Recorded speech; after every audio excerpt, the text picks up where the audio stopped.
Pour certains internautes, cela ne fait aucun doute. Le passeport vaccinal en Europe sera bientôt une réalité. Tu ne veux pas le passeport vaccinal en France, t'inquiète, c'est l'Europe qui va te l'imposer. Ce qui est exact, c'est que la Commission européenne travaille effectivement sur un certificat de vaccin nommé VaxProof. Ce document, attestant d'une vaccination, pourrait être demandé pour circuler librement au sein de l'Union. Il est absolument nécessaire, quand on est vacciné, d'avoir un certificat. C'est une nécessité médicale. Bien sûr, il faut qu'il y ait un système de reconnaissance mutuelle. C'est une demande de l'OMS. Là-dessus, nous sommes très clairs.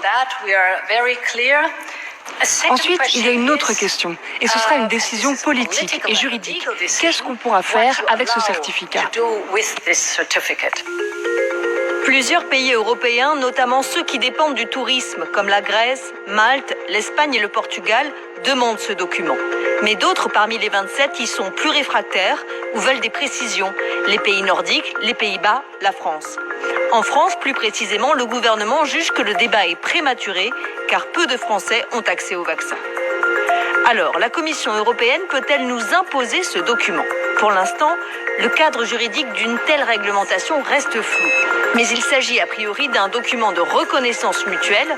Autrement dit, il faudra bien un accord entre les pays de l'espace Schengen pour le mettre en place. Si l'Europe ne va rien imposer du tout, si la France ne souhaite pas participer à ce système, elle n'y participera pas et pour entrer sur son territoire, il faudra montrer des tests et pas un certificat de vaccination. Et ici, on est sur une reconnaissance mutuelle. Donc, dans reconnaissance mutuelle, il y a le terme mutuel, donc il faut qu'on soit d'accord avec cette reconnaissance. Si on ne fait pas cette reconnaissance, on met la France hors jeu. Bien sûr, ce n'est pas aussi simple que ça, car tout porte à croire que si plusieurs pays de l'Union adoptent un tel document, la France ne voudra pas défavoriser son tourisme et son économie en n'y prenant pas part. S'il était mis en place, un passeport vaccinal européen pourrait en effet limiter les libertés des personnes non vaccinées. Mais une option pour ne pas les pénaliser serait d'exiger un certificat de vaccination ou un test PCR négatif, comme c'est déjà le cas aujourd'hui.